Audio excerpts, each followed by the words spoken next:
It's another tea spilling Thursday. It's 8:03. Welcome to Island Tea. I got my co-host here with me, AZ and Candy. What's up, guys? Good morning. Good morning. It is a wonderful, is it Thursday? It's Thursday. Oh my God, the week is almost over. Yeah. I know people like to say, thank God it's Friday. You happy for Thursday? Every day seems like work to me. Listen, I totally agree. Yes. But it's a nice Thursday morning. We had light showers just before we got started. Yes. So early morning blessings. And what are we calling this segment? Because we had a caller yesterday who reminded us that we started the program earlier on some positive energy. So welcome to Positivity. And we're going to spill some positive tea. Cheers. So this morning is going to be about motivation. What motivates you? And I thought, well, I Googled a little quote and I thought, well, let me see what's the best quote I could get about motivation. And what I saw was that the best view comes from the hardest climb. So the best view comes from the hardest climb, and that means when you climb that mountain, and it's you have that mountain of challenges, sore. obstacles, and you reach the Legs top of the killing you. mountain, and you're like after 5 hours of grueling walk, climbing those steep slopes Yes. and holding on to those rocks and those ropes to get up to the top, you can finally see the wonderful view. So I want to encourage persons out there. I want to motivate you that regardless what you're going through, the obstacles that are presented before you, to continue to push forward, because at the end of the day, that view is going to be a beautiful, beautiful view. And worth it. Yes. And worth it. And have you ever done hiking? Just a little bit. Have you ever hiked Dudan's Pond? Oh my goodness, that's on my bucket list. It's a very difficult Every hike. year I keep moving it. Because Because I've heard that hike is grueling, like It you just is. said. But the views, I've heard, But like the views alone make me want to do when you it. go to the top of that mountain, the views are wonderful. At one point in time, you feel as though you could see like the cloud. You feel as though you're on the level of the clouds Wow. because you're You going. are. I've actually been up Yeah. there where there were No, clouds you've over my definitely waist. making me wanna do I'm it. serious. Yeah. That's how high it is, and it's. I think I've done it once, and I said to myself, I don't think I'm gonna do this again. You know what was No, I surreal? want to do it again. And You know- let's go You know what this. was surreal about going up there? Uh-huh. Looking down and seeing Grimson Hill looking like A speck. like you standing up and it's down on the floor. I really was think it's crazy. one of Didn't you the guys take the pictures? most difficult hikes that we have here.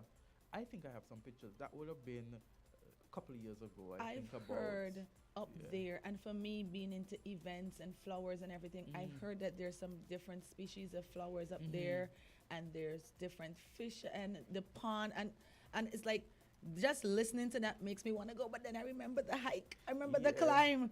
It's all about the I'll climb. definitely have to take up You- your you know- advice this morning. And you know, there's this ridge. Uh-huh. There's this ridge that's about this way. That, Yes. that on either side Yes. is like the gut or like something. It's something it's crazy not like it's that. not the easiest. I mean, I Oh. have to say that when I was almost to the top, I was like, I'm going to stay here. You guys could continue.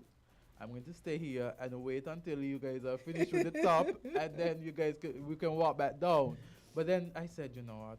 And you had persons there motivating. We could do this. We could do that. We could do this. And you just close your eyes. You look down. You look up. And you just keep looking up to the top of that mountain until you reach the top. Listen to me. Good morning, Quincy. So there's a guy that runs this hiking club, and I Oh. guess he's listening. So he just messaged me. He said the guilt is real. Good morning, Quincy, because he's been inviting me to go hiking with 869 hikers. Mhm. And every month I have a different. Sometimes the excuses are legit, right? Yes. I do have an event. But sometimes when I look at the trek, I'm like, yeah, I'm not going to make it. So Quincy, this is your opportunity. You see, she has no excuse. Quincy is messaging me about the hike. Yes.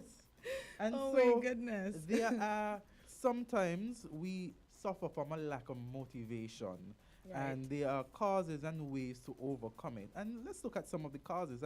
I read an article about some of the causes that would, you know, hamper you from being motivated. And sometimes it's because you're spreading yourself too thin. Burnout is real. When you have too many things on your to-do list, it doesn't encourage you to get them done. Man, I Your can admit to procrastination that. can stem from feeling overwhelmed with your daily tasks. It doesn't matter if you're working from home and you think you have plenty time to hustle. Your energy and level of motivation can be exhausted from your couch, just like your office. Wow. Second, doubting yourself. When you doubt your abilities, you don't feel that your completed tasks are done right. It is a struggle to feel a sense of motivation to start. Try telling yourself some positive affirmations to help you get off to the right foot. Think about the qualities and characteristics that you love about yourself, even if it's not work related. Think about how you deserve to keep trying to achieve your goals. Mental health issue, that's another one. Yeah. Low motivation can be a common symptom of depression. If you're depressed, you don't want to do anything. Yeah. Anxiety and other mental issues. You can practice self-help and self-care as much as you can, but you may find that seeking professional help is more helpful for your emotions. You know, there are professionals out there. Just as you go to a doctor, a physician to check your body, it's good to go to, a counselor or a therapist so you can actually talk and check your mental Yeah, health. absolutely right. Azard. Mhm. And just as a side, some people don't think that people can get depressed. Some people don't believe in Mhm. depression. I think it's a common symptom of Caribbean Mhm. persons.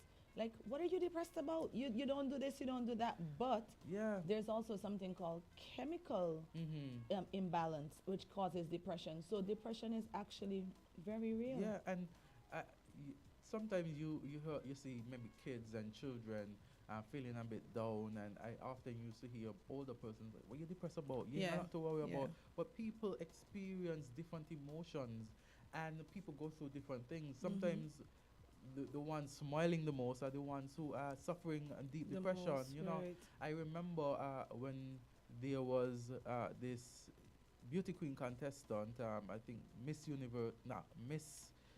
USA 2019. Mm-hmm. Um, Chelsea, yeah, and Yeah. from a that story shook me. onlooker's perspective, you would think that she had everything going Everything. on. She's beautiful. She's Yeah. talented. She's intelligent. She had an awesome apartment, all the Mhm. clothes and shoes.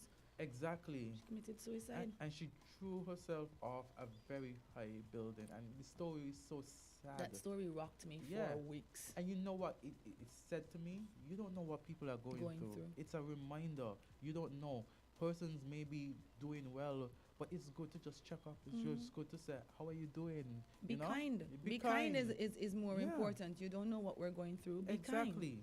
kind. Right? And also, another issue that may take away your motivation is a lack of commitment. Mm-hmm. Take a step back and think about how dedicated or passionate you are about the work you're doing now.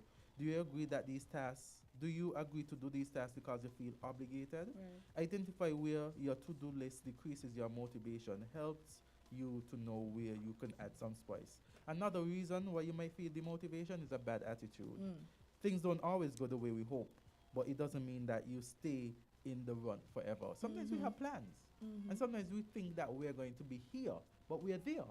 And Indeed. so you feel as though, well, it's the end of the world. No, it's not. Right. It's your opportunity to push forward. Right. You feel like you're stuck in a rut, but nothing lasts forever. Like one of my favorite quotes, and I think I even have it up on my status.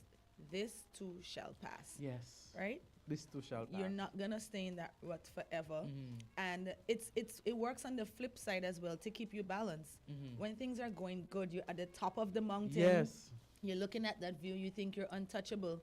That's gonna pass. Yes. But also when you're at the bottom of the mountain, struggling to get to the top, and you feel like you can't make it, that too will pass. Yeah. And I like how you do the flip side, because sometimes we're on top of the mountain and we still don't treat people kindly. And we Exactly. don't do, we behave as though we are going to be there forever, as though that the world belongs to us. And we've seen situations internationally, regionally, even locally, where persons thought themselves greater than the mountain, higher than everyone else. And those persons, of course, you realize you could be on the top today and the bottom tomorrow.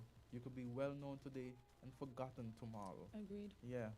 So, and then the last one is not being specific enough. You may think you have specific goals in mind, but you are but they are encouraging your but are they encouraging your motivational level? Giving yourself clear directions is essential. Without them, vague ideas will fade over time. You can't just say you want to get healthier. You need to be specific about what you want to achieve and outline specifically how you're going to get there.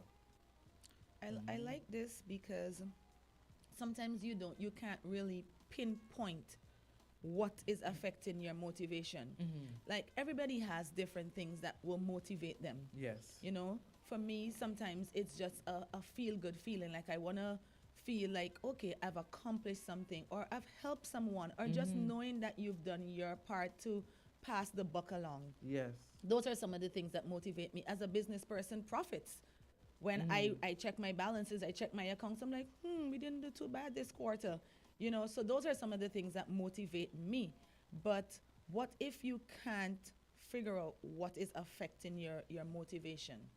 And some of the things that I checked out the article, and some of the things I found that I could actually relate to are things that affect motivation are the weather. If you get up and it's all gloomy and dark and raining outside, and you had all these plans to go outdoors and do all these different tasks, that of course is gonna kill your motivation. I remember I had an older landlord, and she told me one of the reasons she moved back to St. Kitts from the UK was because of the weather. She said, you know, there would be days that she wouldn't see sunshine, and she was just working, and it was always cold and wet and gloomy, and of course it started affecting her arthritis and everything. Just one thing led into another. I guess you know And that's SAD. Yes. Seasonal affective disorder. Yes. And he her happened to doctor spell told her to sad. come back to the Caribbean. Yeah. Her doctor told her, Yeah. you need to leave England, pack up, and go home, because she actually had a property here. Go back to the Caribbean. Yes. So, So, you know, and so, yeah. Right. And so that is what we want to encourage persons, because, you know, it happens to all of us. everybody. None of Everybody. us is immune to feeling down. None of us is immune to feeling depressed. But you shouldn't stay there. But you shouldn't stay there. Right? you Some know? of the other things that affect you are hunger. Listen, when I am hungry, I become a completely different person. Hungry sound like hungry and angry. hungry. Yes, I'm hungry. I'm angry. If I'm hungry, I can't focus. I can't. I feel like I can't tick things off the list. I I'm know just what a you mean. completely different person. Bec- Like, feed me and let's get back to the task at hand. Buy her a carton of Snickers. Yes, Yeah. the one with almonds, please. Thank Yeah, you. there's sometimes I have tasks to do, and you know, for clients and stuff like that, or even, you know, anything in general. And once I'm hungry, I'm like, no, I have to eat something. Brain fog I is can't- real. I No, can't move on from this. My wife says I'm cranky when I'm hungry. She says. I she think says- everybody she says gets I'm hungry I- at some point in time. I don't think I am cranky when I'm hungry. So I'm different. I just don't feel like Motivated. continuing to do anything. I'm like the thought of eating is It just consumes you. it consumes me. So all I'm thinking about is food. So I'm like, you know, this is counterproductive. I'm going to eat. Yesterday I It could had be a 10 a.m. horrible day. I had to eat. Yes. Yes. We're not going to break for our ads and acknowledge our sponsors, the ones who pay the bills. Right. Yes. Okay, it's 8:17. Let's do that and come back. Yesterday I didn't eat until about. Check this one out. Something smooth. Calm me down. Check out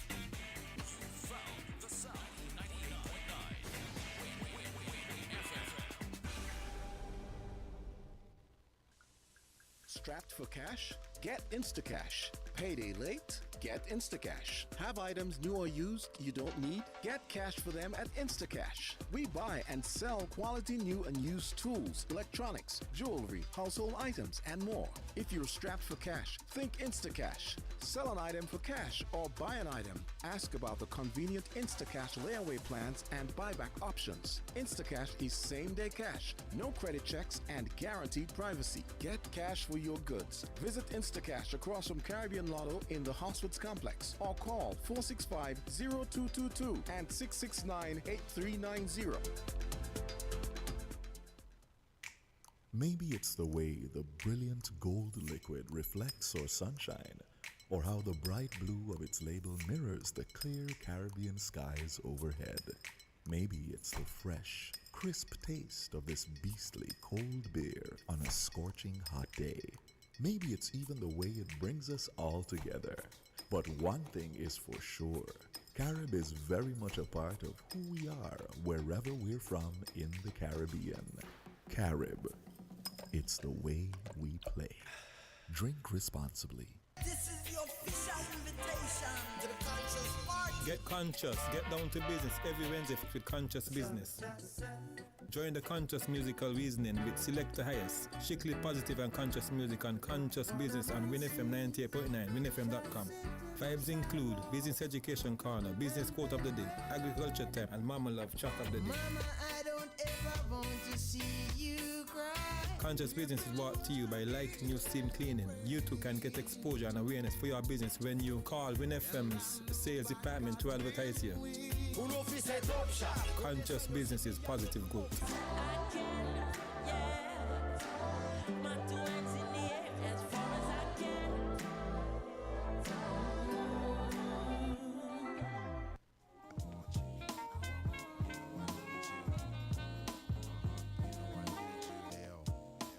Yes. So we're back, and so we were talking about what motivates us. We're talking about motivation. 'Cause we want to start off the day positive. We want to start off the day with something light. And of course, now we have some local news and some stories. I was reading an article where it says about St. Kitts and Nevis and the regional forces, where it is that the Prime Minister is at a meeting in relation to the seem like some regional force. This is the RSS? The you're RSS, referring yeah. to? I saw it and now I don't see it. However, just to make sure we're continuing to flow, you know that the winning Super Bowl cornerback, this person has cornerback. Jamsa, is that correct? You mean Josh? Yes. Yes, yeah. Okay, He's a cornerback, Okay, yeah. then of the Kansas City Chiefs, right. and St. Kitts native. So Joshua Williams Mhm. was greeted by the Prime Minister, Dr. Terence Drew, and the Deputy Prime Minister, Dr. Jeffrey Hanley, on a visit to St. Kitts. So this was done on the 21st of March. You see the pictures circulating. Is that the photo in the U Lounge that we were discussing? Yeah, I think they call it now the Oh, wow. Cayenne Jet. Yeah. He looks so much smaller without his football gear on, because I'm looking at the face and I'm like, where do I know this guy from? Yeah, Where do he- I know this guy from? But I did look a little at a little bit of the Super Bowl, Mm-hmm. because I think I was just kind of wanting him to play so I could say, hey, that guy's. That's That it. guy's That's from what St. St. Kitts Kitts, and Nevis. right? Yes. But kudos to Joshua. I know we were all so very proud of him. Yeah. And I'm not sure if you look at Mhm. American football, Mm. because I actually have the app, and so the NFL keeps sending me these notices. So a friend of mine thought, he's like, Candisie, do you look at football? I have two teams that I like, the 49ers Yes. and the Seahawks. Yes. Other than that, I don't pay attention much. But now that I know that we have Josh from St. Kitts and Chiefs, I'll definitely be paying attention. Definitely. So, again, And I know a congrats lot to of Josh and his persons family. might be excited. We had an interview with Josh in February. Yes. And we had some interesting discussion points, and so that is important, when you connect with other natives outside. And just for persons to know, today Carib Wave Simulation Right. Exercise 2023 to take place in Bastille, aimed at testing tsunami response mechanism. So what is going to be happening today? They're going to have a Carib Wave Simulation Exercise. We don't know the time that is going to happen because it's supposed to be spontaneous, but we know Right. that it's happening today. So we can test our Mhm. response, right? Yes. Countries are expected to conduct a simulation exercise using one of the following scenarios: a tsunami generated by a magnitude 7.6 earthquake located on the Gulf of Honduras, or a tsunami caused by a flung collapse of the Mount Pellier volcano. Hi. So, Wow. these, I mean, we have to be prepared and we have to draw minds towards the possibilities of these things. And so today, if you see persons in Bastille at a certain point just looking frantic and rushing and going all over the place, you know, that's the Carib Wave exercise. Well, the thing is, I think all radio stations are supposed to participate. Yes. Because they are going to have to stop whatever it is they're doing and do an emergency broadcast. Yes. So that everybody can understand that this is what will happen in the event that we have a tsunami or, some other natural disaster. So you will know what's happening because every radio station is going to take a break and do an emergency broadcast. You're going to get an SMS message and all Correct. those emergency procedures are going to immediately go into effect. So don't panic. Just remember what was practiced. And this run is a good run because for those who don't know, then we can now view the exercise and see what we're actually supposed to do in the event of a tsunami. I know they had one before. I think Yes. it was sometime last year, but it was more like in the Old Road area. And just out of curiosity, I really wanted to go, but of course you didn't know what the time was unless you're participating in the Yes. exercise. Yes. So today it's more in the Bastille Bastille area. area. And I think they said they're going to use the Newtown playing field as like an overflow area. So this is where we're all going to run to and assemble, and then we're going to take instructions from there. So And if you're wondering who is organizing or spearheading this, the National Emergency Management Agency, NEMA, will spearhead the tsunami exercise in collaboration with the Royal St. Christopher and Nevis Police Force, Defense Force, and the St. Kitts Nevis Fire and Rescue Services. The stimulation area is the city of Bastille from Sandown Road to the Cenotaph, which extends inland as far as Central Street. So it's from wow, Sandown Road to which the is in the Cenotaph. Newtown area. Yeah. So guys, and the traffic department will be present to control the traffic flow near to the stimulation exercise. So they're saying that several businesses and institutions have registered to participate in the exercise. We as bystanders are encouraged to participate. Businesses will test their emergency and evacuation plans, whether they know how to use them or Right. pinpoint any weaknesses in their plans. Businesses that still need a plan may reach out to NEMA for assistance. I think it's important that we conduct this exercise. In the recent earthquake that they had in Turkey and the surrounding areas, Italy issued a tsunami warning and they were preparing for a tsunami. And I'll never forget my first experience with a tsunami in terms of just viewing it. It was when they had the tsunami in 2004 in Thailand that claimed so many lives, and there were so many Americans present that came back and gave testimony. And I have to tell you, after a month of looking at this tsunami and the effects and the persons that were affected, I became so depressed. I had to stop looking at it because I was actually scheduled to go to Thailand, but because of the tsunami, everything changed. And the Miss Universe pageant decided that they weren't going to cancel the trip because then it would look like, okay, you're letting them down and in their time of need, because they did need that influx of cash to boost their economy after such a devastating natural disaster. But a tsunami is not to be taken lightly. It's not. It's one of the natural disasters that I don't even want to call I know. the name. I'm honestly terrified, and I hope we never, ever, ever experience it here. But still, it's good to be Yeah. prepared. I hope we never, ever, ever, ever, ever, ever, ever. I'm going back to my childhood days. Listen, add those evers. you know. Yes. But it would be good for us to to view it, to get tips from it, like you said. Persons who don't have a plan like that, in effect, can contact NEMA, and I'm hoping that we can get to see it on the broadcast, a rebroadcast on maybe the local news tonight. Yes. So that persons get a full idea as to what to expect and how to react. And also, I hope that they encourage those freelance media personnel because they're quite popular, That's true. So they could Stream it maybe. Yeah, and they could have some footage because oftentimes they seem more popular than the mainstream Right. news Well, the more the stations. merrier. The Yes. more information we get out there and the more views, I would think it would be better.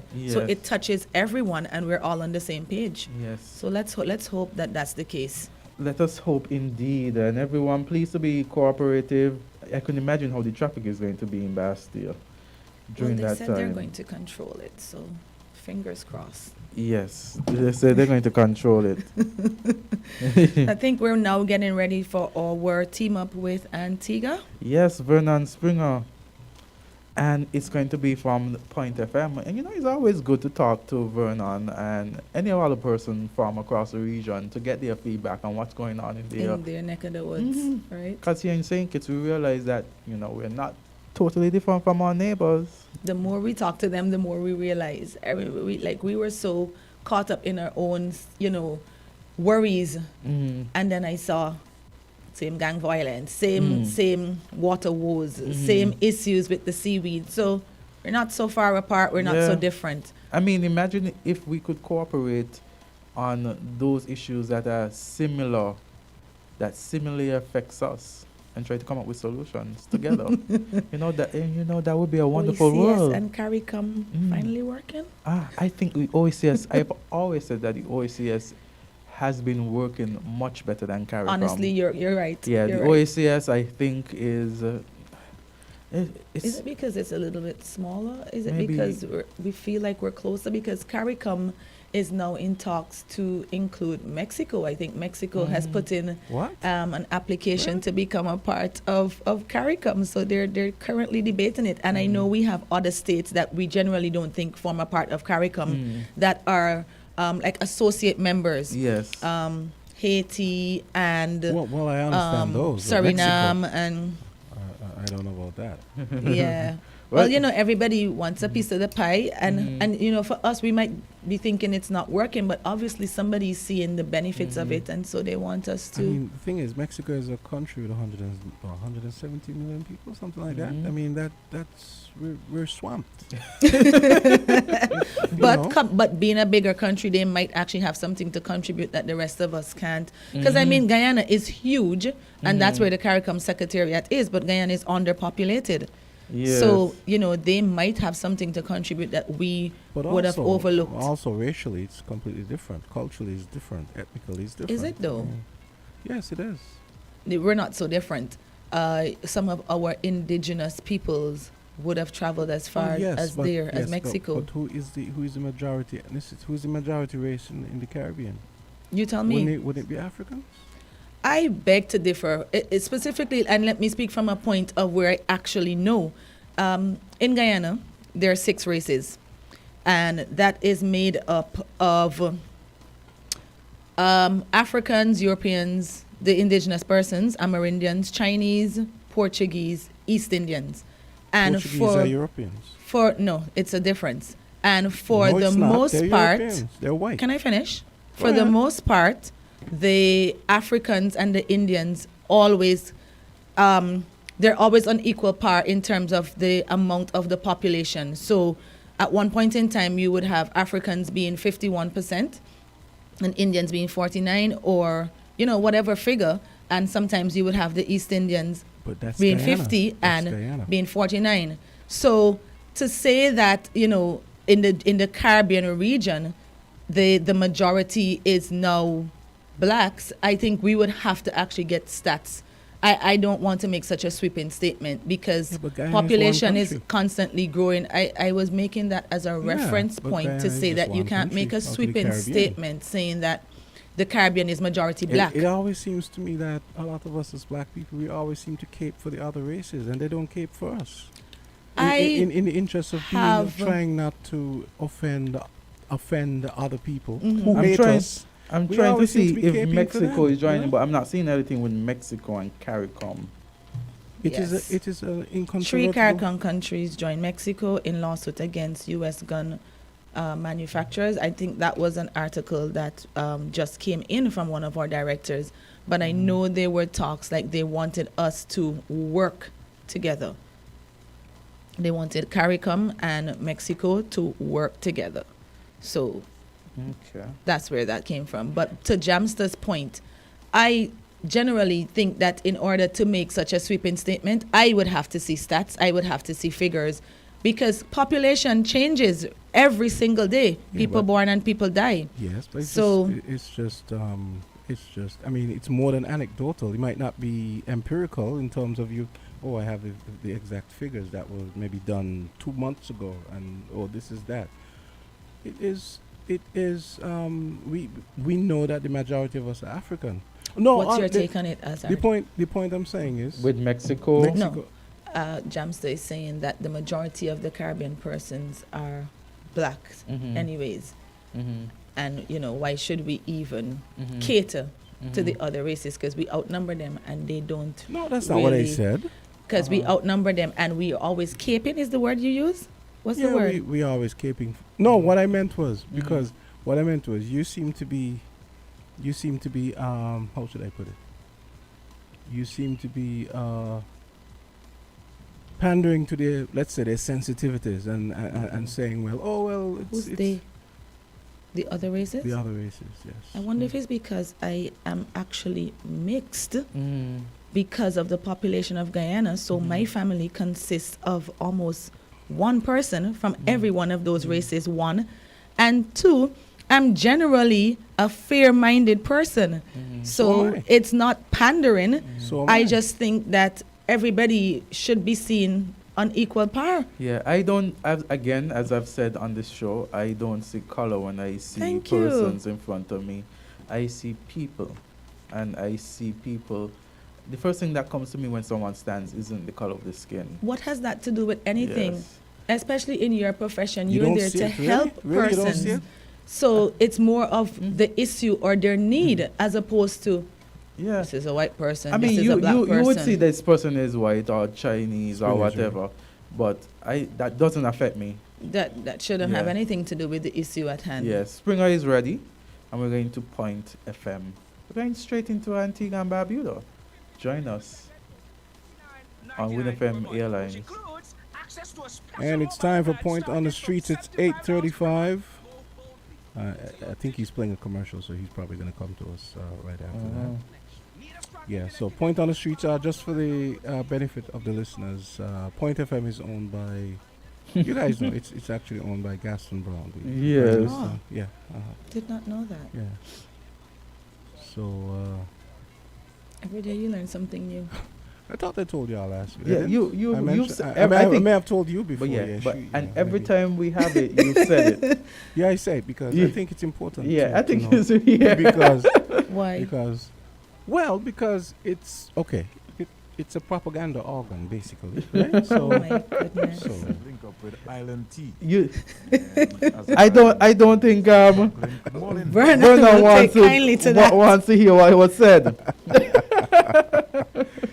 Good morning, Springer, go Mr. ahead. Springer. what's up? I'm great, Jamster.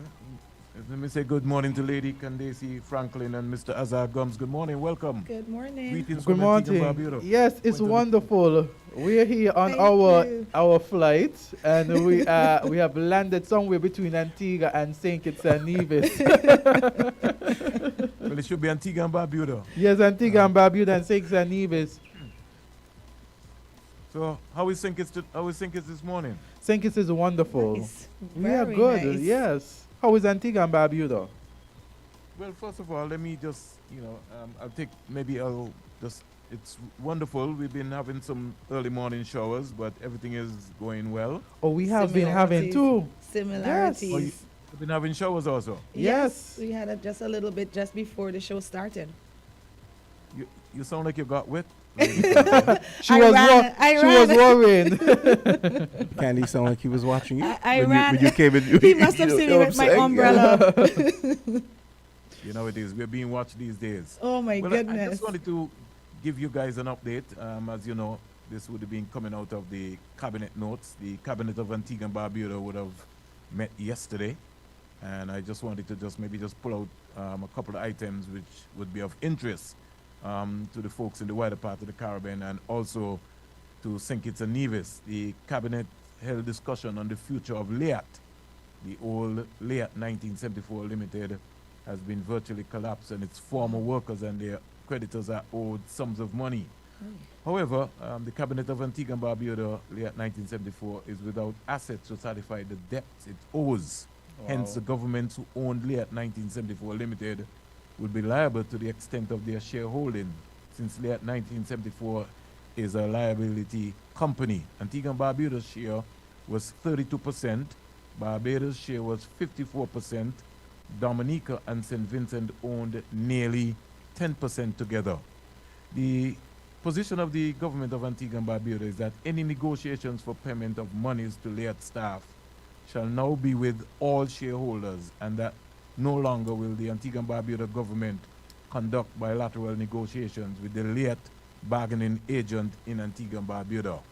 So originally, the government of Antigua and Barbuda, Azard and Candisie and Jamster, offered a 50% compassionate offer that was made to the LEAT former workers. That has been rejected by the bargaining agent, whose leaders are insisting 100% payment. The cabinet reinforced the decision to engage all former shareholder governments. Barbados recently announced a payment of 75,000 Barbadian dollars to citizens who were formerly employed by LEAT, resulting in a 10% payment and not a 54% payment to match its ownership share. Antigua and Barbuda's 50% promise exceeds its 32% shareholding in LEAT. Additionally, Antigua and Barbuda has ensured that LEAT continues to fly daily. One of its 3 aircraft fleet is grounded until nearly US $3 million are spent to bring that aircraft back into air.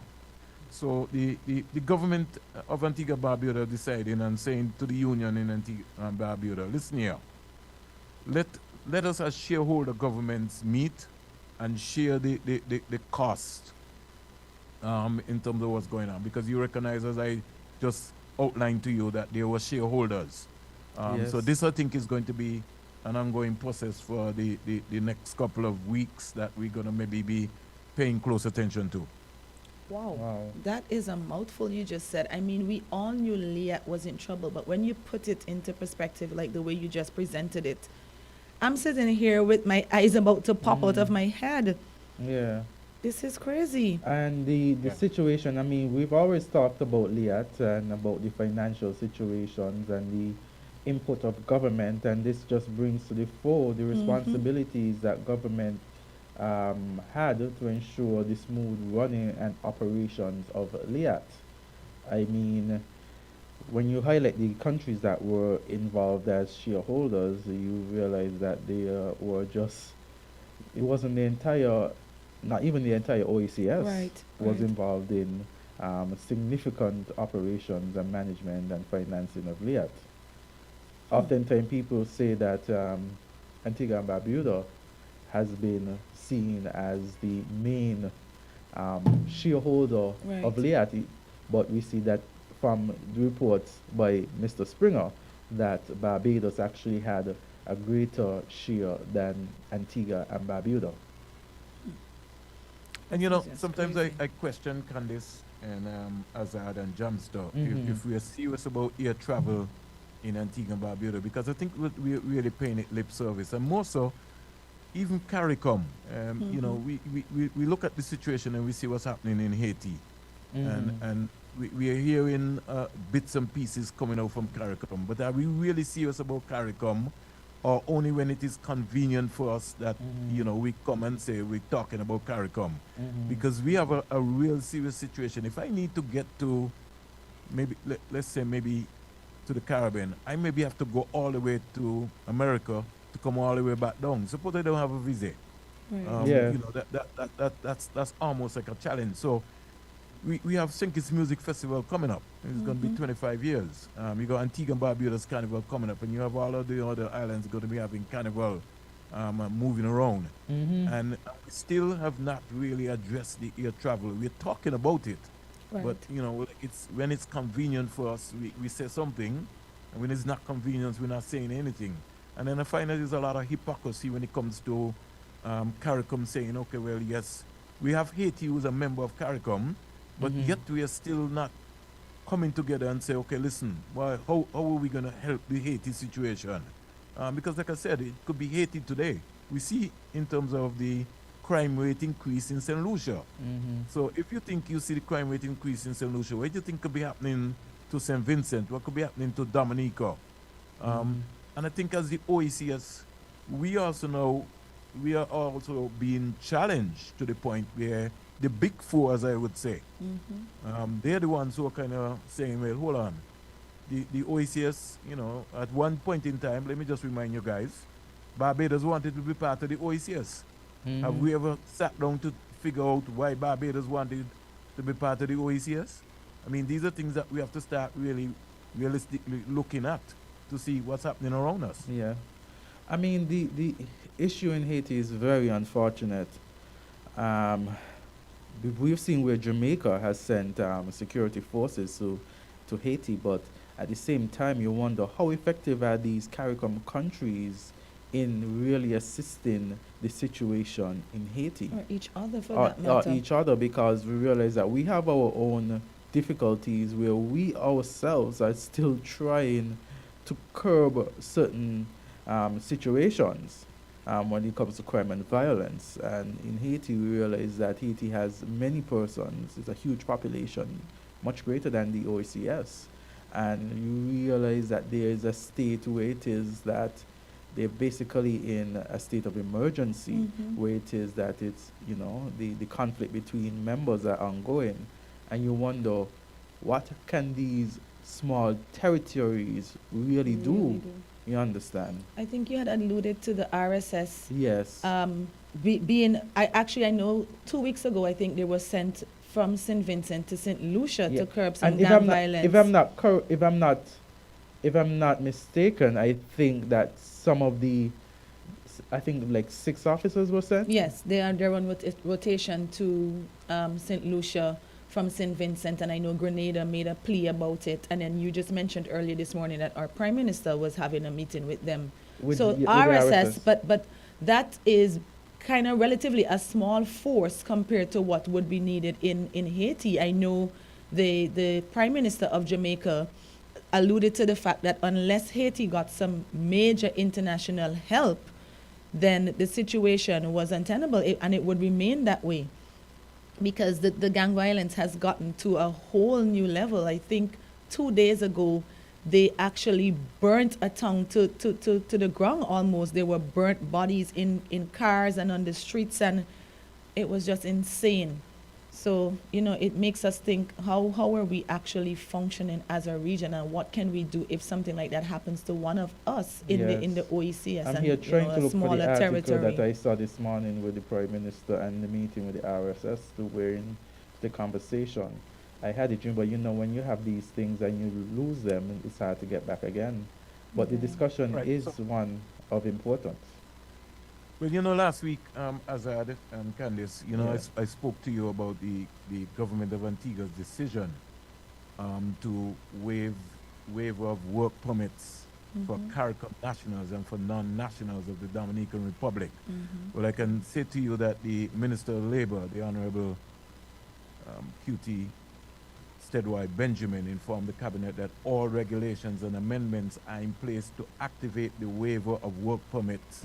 And so the effective date of the implementation will take place from May 1st, 2023. And like I said, this was the Antigua and Barbuda's Labour Party promise to eliminate work permit fees for these two groups during the election campaign. So as you know, the government has now acted to make good on its promise. And so going forward in its third term under the leadership of the Prime Minister, the Honorable Gaston Brown, the regulations, this will take effect from May 1st, 2023. and this will be for CARICOM nationals and for nationals of the Dominican Republic. Just quickly before you comment, Candisie and Azard, there's another situation which was also discussed at the cabinet yesterday. Now, the government of Antigua and Barbuda has learned that they are renting or leasing at least 74 properties since before 2014. The list of properties and the amounts paid in rent was shared by the Minister of Works following an investigation. The Minister of Works also revealed that a total of 1,170 vehicles are registered to the government of Antigua and Barbuda. And so they have to provide maintenance, gasoline by the Antigua and Barbuda Transport Board. The government now has decided it is the intention of the government to reduce that number significantly by asking those who are not entitled to return those vehicles. That order will come in writing. And so you understand that the government of Antigua and Barbuda, after coming out of COVID, now needs to significantly now start cutting down on the government vehicles and also owning its own government complex in terms of government buildings, because you're talking about to pay rent for 74 properties or lease or rented. Yeah. Is also the cost for the government. But you realize here in St. Kitts and Nevis, the government rents a lot of its buildings. No, government rents a lot of buildings for its services. Yeah. It's the number of vehicles that is whopping for me. Yeah. 74 buildings is indeed a lot, but what did you say? 1,170 vehicles? Yes, With the price of gasoline being what it is and maintenance And- just servicing. Yes, Yeah. so you know that the maintenance cost for the government of Antigua, that's got to be high. And we haven't even Exactly. started to talk about the medical cost yet, which is the medical benefit scheme.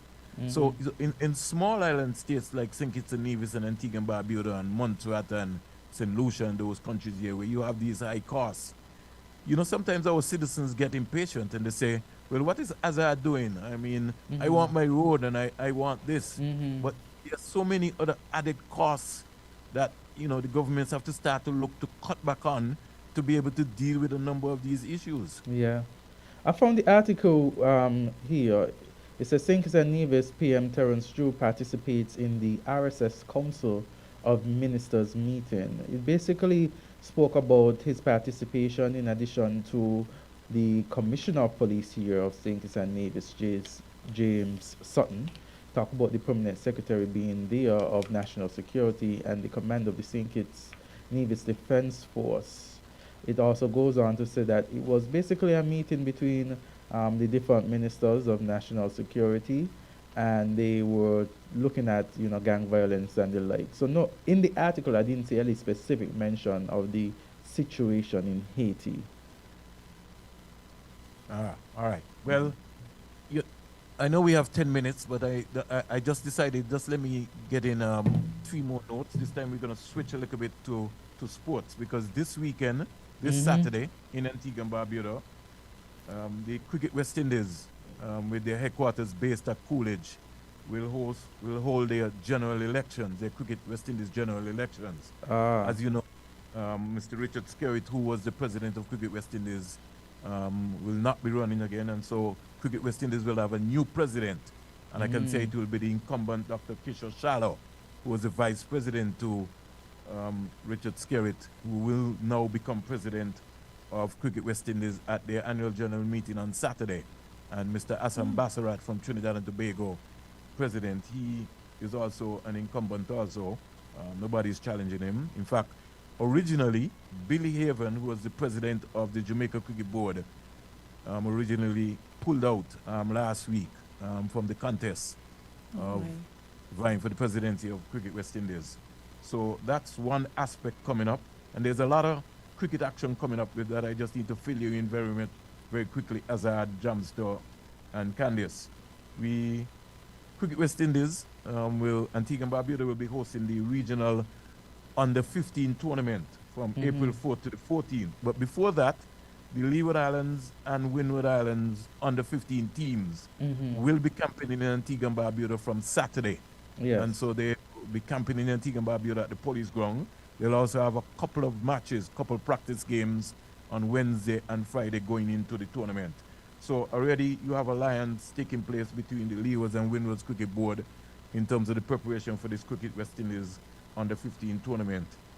You have the police, the lawmen from Antigua and Barbuda heading out to a regional T20 tournament in Barbados, March 31st to April 10th. So we wish the lawmen from Antigua and Barbuda all the best. And at one point in time, Azard, Yes. and police had a very active sports club and a very active cricket club. I don't know since Mr. Austin Williams, the former commissioner, and people like Alfred Luther Kelly and so would have left, and Ian Quealy, the police look like they don't travel anymore. So we are calling on the authorities, Dr. Joe, to activate the police sports club in St. Kitts and Nevis and get them back into regional competition so that they can be able to participate. Since we've switched the attention to sports, Vernon, let me update you on something from St. Kitts and Nevis as well. The Sugar Boys departed the island on Wednesday morning to Anguilla, where they will participate and play against French St. Martin today, the first of two CONCACAF Nationals League matches. So we are having the Sugar Boys playing against French St. Martin in Anguilla today. And this weekend there's And also inter-school. And for your news, just quickly before Candice spoke about the TDC Inter-School Championship coming up. Antigua and Barbuda also will start their campaign today also in the Nations League. And so the Benner boys, they have their work cut out for them in their game today. They will be taking on Guadeloupe in that important game there. So at 7 p.m. this evening. So a lot of sporting action taking place. And you know the Leeward Islands, they had two debutants making their debut yesterday. Kareem, who is on 87 not out from Antigua and Barbuda, and Javier Spencer, former West Indies under 19 fast bowler, making their debuts yesterday in Trinidad and Tobago. So we wish those guys all the best. We also have a situation here where I was indicating to you that Scotland will be visiting Antigua and Barbuda for 1 month. They'll be here in preparations. And a number of their players will also be aligned to clubs, be drafted into cricket clubs in Antigua and Barbuda for the Cool and Smooth T20 tournament coming up on the 13th to the 29th of April. We'll also have players from St. Kitts and Nevis who will also be playing in the respective clubs in Antigua and Barbuda for the Cool and Smooth T20 tournament, celebrating its 10th year. You know, so lots of prize money at stake. PIC, the Bertha Blackhawks, the defending champions. And so it's another opportunity. A lot of cricket action taking place in Antigua and Barbuda. And I'll be following also the big inter-school championship coming up this weekend at the Kim Collins. Yes. You know, I'm back in because I'm a washy boy. That's my alma mater. Well, I'm sorry to tell you guys, I'm back in senior high. That is my alma mater. So it's on. We'll see who will emerge winner. You know, the Washy Wildcats are out there, and of course, I also want to shout out to the Virtuals Hawks. We're gonna storm the place. So I am looking for those two teams to participate and show. But Azard, you can look at two teams because the Charlestown Secondary School, they're coming down from Nevis along with Gingerland, and they plan to come to take the inter-school by storm. Trust me, Vernon, I am aware that the Charlestown... Charles emails. Yes, I am aware that the Charlestown Secondary School is going to put up quite a challenge. They won I think there was a, I can't remember. Giant Malt. Yeah, the Giant Malt. Yes. The Giant Malt meet, and they won that. And so, but the Charles E. Mills Secondary School was not there. So now we're going to see. And this morning I was reading a status on the Facebook where someone said that it seems as though the Charlestown Secondary School sixth formers are going to participate under the school, because you know Charlestown Secondary School has a sixth form, unlike the other schools. And I think persons were putting up a post. I didn't get to read the entirety of the post, but it seemed to me that they're going to be playing under the school's name, and so it's going to be interesting. Going to sports this weekend. It seems interesting, okay? So, but I think for some reason I feel like the Sandy Point Charles E. Mills School. I think they have No, an, listen, Azad Everybody is ready and Candice. raring. Azad and Candice. Yeah. You know when you go to Carifta, right? Yes. You figure out who's gonna come second. Yes. Because you don't know the Jamaicans have it. you figure, it's like, and when you have Jamaican counterparts, you're like, okay. So you can't even put It's the same thing. I think it's the same thing in the school in St. Kitts. The Charles E. Mills Secondary School, they have a well-oiled-run machine. Yes. This is true.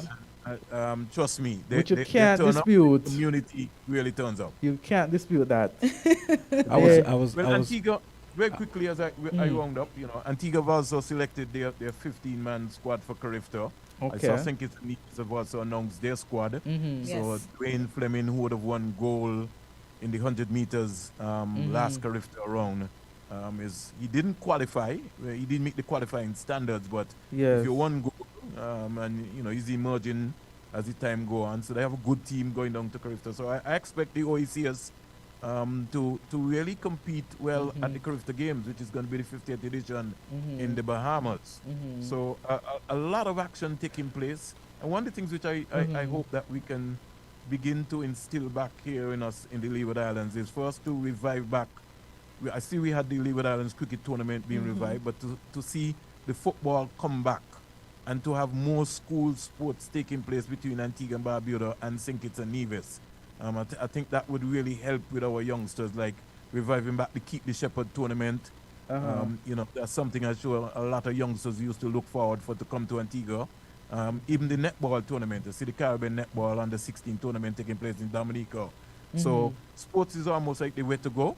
Yes. And I think that we have to just continue to promote that in a very big way. Vernon, before we Agreed. go, we have 21 persons from St. Kitts and Nevis would be participating in the Carifta. I also want to mention Curtis Martin. I think he's the organizer for, Winston Cook. Curtis Morton wrote the story, but it is Winston Cook who is organizing the Nevis to St. Kitts Cross Channel Swim, and that's going to be on the 26th of March, Sunday the 26th of March, from Owali Beach in Nevis at 8 a.m. and culminating at Spice Mill at Cockleshell Beach in St. Kitts. Interesting. Yeah. And I don't know if you guys have been following, there's an Atlantic challenge where we have folks coming rowing across the Atlantic and ending in Antigua and Barbuda. There's still like about another, I understand, yesterday we spoke to the owner of the race, Carson Heron Olsen. There's still another 3 candidates still on the ocean. About a couple of days ago, a lady was on the sea, 98 days. She completed a run. So these folks who are still out there, they could be maybe going well over 100, 110 days before that is completed. So a lot of action basically happening. But I think we almost out of time, and it was always a pleasure speaking to Candice, Franklin, Azard, Gumbs, and Jamster, Yes. the music man. And we'll continue to make sure that we promote the Digicel Crossroads link up with Island T. Definitely. Win FM 98.9 for Point on the Street. And Antigua and Barbuda, we say once again to all the folks who are listening in St. Kitts and Nevis and wherever you're listening to us, it is important for us to make sure that we connect as a Caribbean through the media and really share our stories in terms of what's happening in the respective countries. Yes. Agreed. Definitely, Thank you so much. Vernon. It's always a pleasure linking up with you. Vernon. Yes. It is. Yes. And Azad, I hope that Virtuals will be in the top 3 this weekend. For Yes. his sake. I'm hoping, Washi, Virtuals, and whichever. Let's hear. Let's put in Let's Sandy hear, Point. let's Let's put in hear. Sandy You Point in got there. numbers? I'm going to put Sandy Point in there because they're the defending champions. All right, And- so here my top 3. So here my top 3 Azad as we sign out.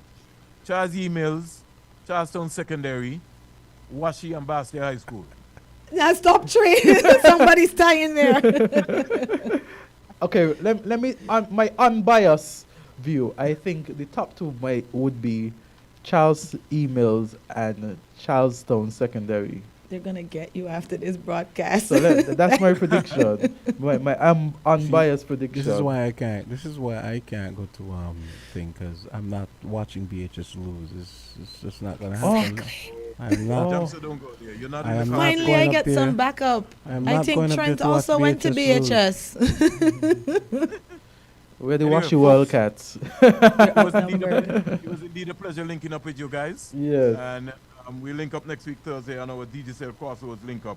Have a good one. Definitely. You too. Take sure. care. Have a good one today. Yes. Take care. Take care. That has brought us to our end of Point on the Street. Coming up next is the tornado. Well, that was Point on the Streets with Vernon Springer from Point FM in Antigua. Now, the reason I said that I was doing the full disclosure about the station is that you obviously have to understand that.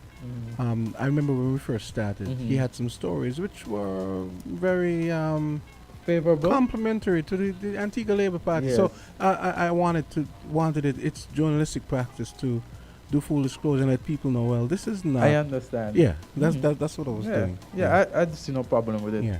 Let people know that, it's Yeah. a station. Of course, it was basically straight, just straight events this morning. So you can't spin character. Yes, you can't. Okay, let's take a quick break and we're gonna come back. Yes.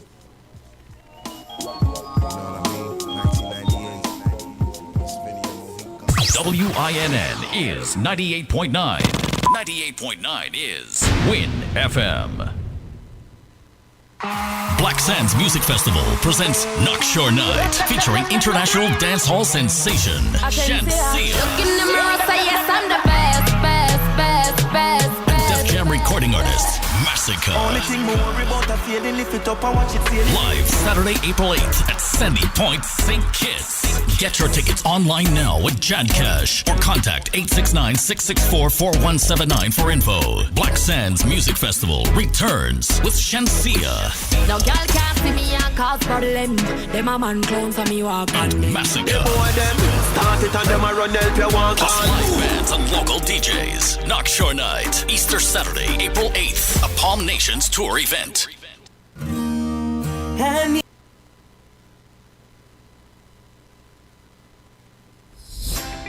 Do you want to improve the quality of your water? Is buying bottled water costing you a fortune? Say no to bottled water and yes to Tap Water Caribbean and Espo Water Solutions. We offer eco-friendly filtration products such as our Ultra Filter or our Bottle Pro for at home or on the go. Fill up anywhere. We also have a Shower Pro designed to protect and give you healthy skin. Visit us today at tapwatercaribbean.com or on Facebook and Instagram. Let's drink clean, pure, healthy water together. Remember, go green, save money, and save our planet.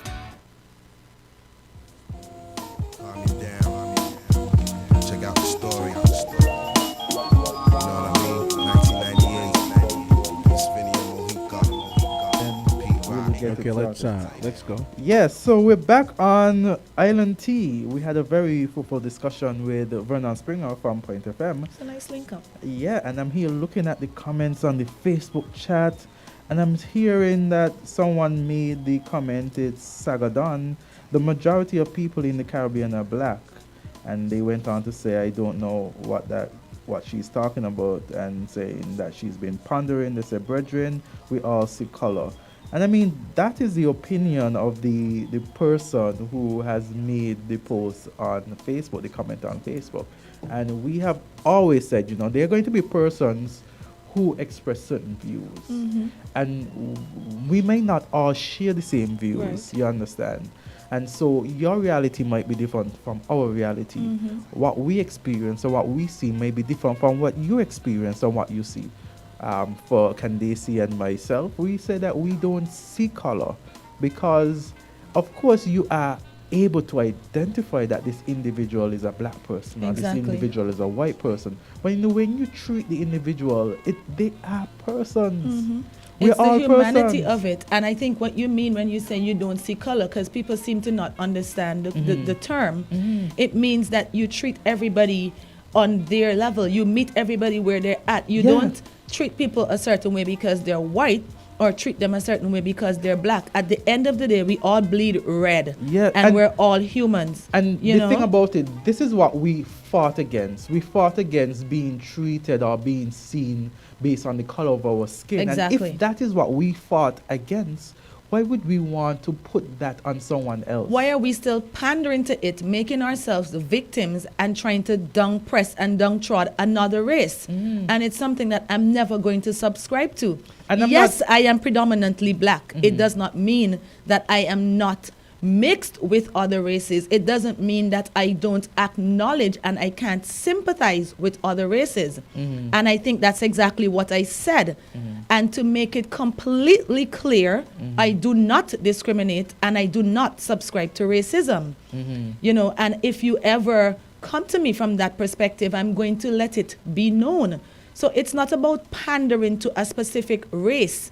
Everybody has their own issues, regardless of race. Human beings on a whole face a whole, and to this morning we alluded to some of them. You know, human beings on a whole face issues, and it should not have anything to do with your color of your skin. Yeah, and I like to say, I am not oblivious to the fact that racism exists. And I'm not oblivious to the fact that there are persons who might be of a different race and look down upon us with the color of this skin. Right. But I am saying that I am not going to be a participant of racism. I am not going to be a proponent of racism. I am not going to push an agenda where it is that people are seen different or less because of the color of the skin. So if they're doing it and we're doing it, how is it ever going to stop? Yeah, and we have a caller. Caller, you're live on Island T. Seems we lost that call. Yes. The fact of the matter is there's still a whole lot of racism going on. I remember a couple years ago, we found out people from Libya were still being captured and treated as slaves in this 21st century and brought to Italy and countries like that. Let's try again. We have a caller. Caller, you're live. Hey, caller, go right ahead. Yes. One of the things we have to remember is that because something is desirable doesn't mean that it will happen. And I think our attitude to things like racism and our relationship with other races and culture is one of those things that, sure, it would be nice if everybody is completely colorblind. But the reality is, it will never be like that. Yes. Okay? Because of individuality and people's personal biases and so on. What I think we should really be aiming at is to make sure that there is no institutionalized racism. Yes. That in our institutions, in our laws, in our day-to-day interactions, there isn't overt racism. Yes. Okay, that is, I think, as much as we can hope for, and what we can do to change. We can't change somebody's outlook, the heart, and so on. But we certainly can choose how our laws, our centers of power deal with the fact that we're different racially. Okay, that is what I think we should be aiming at. But the reality is, we'll always have it. And to say that you're not going to be a participant and so on, I don't know. It's almost like smoking. You don't smoke, but you know, if somebody next to you is smoking, you inhale their fumes, right? And so what you do in a case like that is make sure that you don't allow smoking in certain places, or you avoid going to places where smoking is allowed, right? Those are the things that I think we need to concentrate on more so much as opposed to trying to change other people's point of view, or expressing some kind of superiority because you don't subscribe to racist views. Okay, that I think is where we should go. Making sure that there's no institutionalized racism. Thank you. And one other thing, Candisie, I think it is, I think you were under some criticism yesterday about your approach. Actually, I like the feistiness. I like I like the fact that you are combative. Otherwise, I think the show would have been boring. Why, thank you. That is what I told them yesterday. Thank you. I think people just like to use some type of, most of the times, like negative words, especially to females who stand up for themselves. Yes. Right. Thank you. Yeah, okay. Now. Yes. Have a Guys, good one today. thank you so much for that call, Mr. Matt Mahan. Yesterday I had an experience. Oh my. Yes. It was one which I received a call from someone overseas saying that I received that my WhatsApp profile emerged on their program and that I won the sum of $800,000 US. We're retiring. And a new Samsung Galaxy S21 Edge from the Samsung 2023 online grand promotion. I proceeded to tell that this individual that they're a scammer, and usually when I talk to them and say that you're a scammer and this is fraudulent and that I'm going to call the police, Right. they usually block me. But the individual proceeded to call me. They called me. So this one is bold. This one is bold. And I want persons to be aware, because I then Googled $800,000 scam. And if you look on the internet, there are scammers out there who are trying to get your information and they're coming off as being authentic or legitimate. And they even send me videos of persons who won, so to speak. Jam, so you have the clips? I do. Let's play one of the videos, the audio of the video, so persons could understand the seriousness. Because they actually, when I said to them, they're fraudulent. This is not what ought to be, and you're not getting my money or my information. They proceeded to say, no, we're legitimate. So these videos prove and that they they're sent legit. me 3 videos of persons who won, thinking that I would be fooled. But there are persons out there, and I could think about older persons who are not as savvy with the technology, who might succumb to these fraudulent acts. It's a pity he didn't send the money to prove that it was legit. We could have retired. I know. I could have built that house. The other thing is, I mean, you didn't have to go as high as 800,000. You could have said I know. $1,000. It makes it $500. so much more unbelievable. 800,000 off free phone. Why would Samsung give away $800,000 when Samsung's profits are actually less than 2%? But why listen, would they give away $800,000? why would you give me $800,000 and a phone? Exactly. Like, wouldn't I be able to buy the phone with $800,000? And then the videos is what caught me. Just I want the persons to hear the videos. Okay, let's see.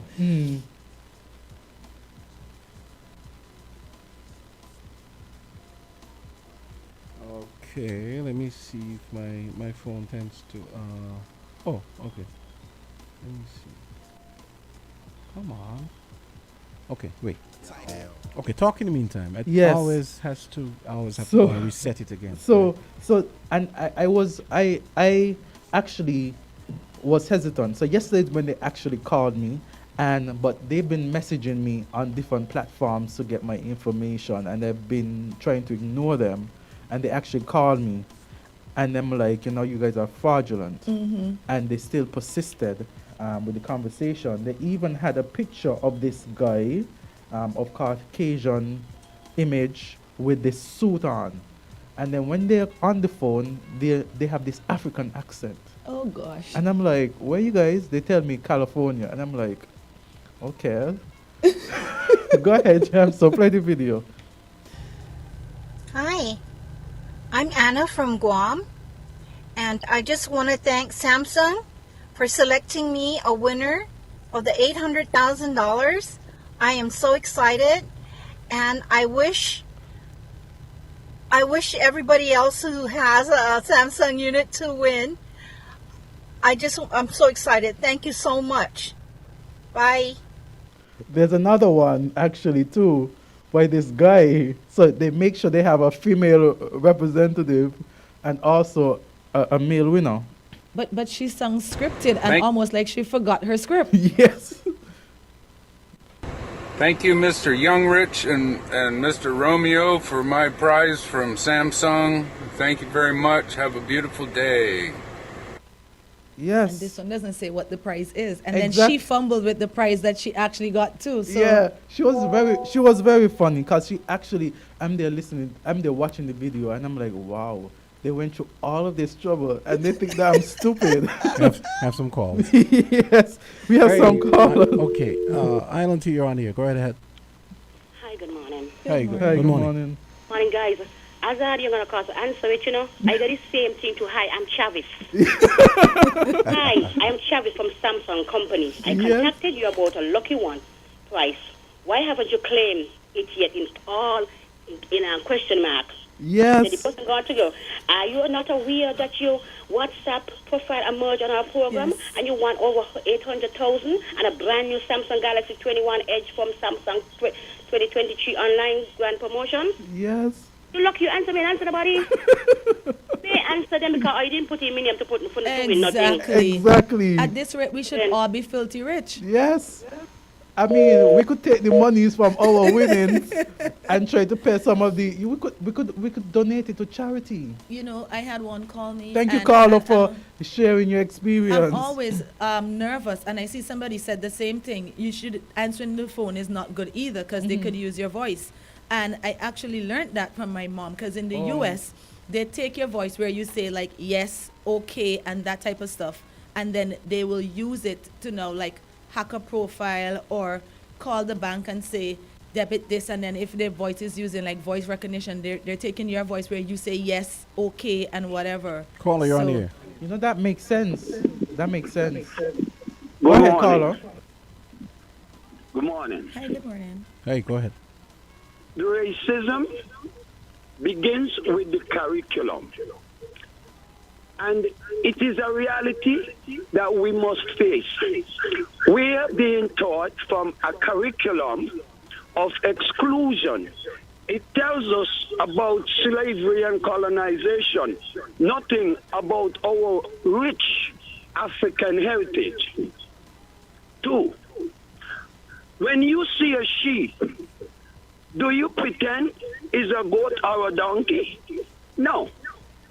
People must respect each other. That's the problem. We cannot avoid racism by saying ignoring it. No. When you see me as an African person, respect me. When you see us, see us. When I see a Chinese man, I am not going to pretend he's not Chinese, he's Asian, he's Arab or he's African. No.